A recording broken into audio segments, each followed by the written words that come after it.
Okay, let me break down my fishing backpack. This is my AO insulated cooler. I think it's rated for either 18 or 24 cans, don't remember.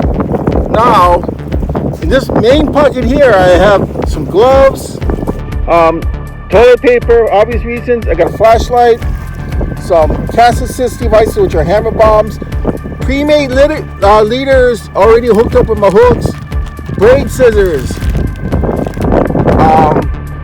extra beads, hooks, nail clipper, more cast assist devices. I got some swivels, just about everything you can think of. Side pocket, let me see. I got some lid in that one. This other side one, some terminal gear, pliers, braid scissors. Yeah, there you go. My little standing measuring device. I love that.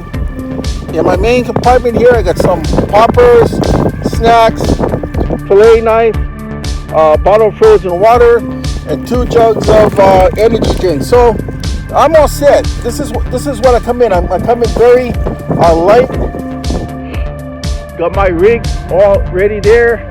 Just taking a break. Spend a couple hours, so I'll have an energy drink.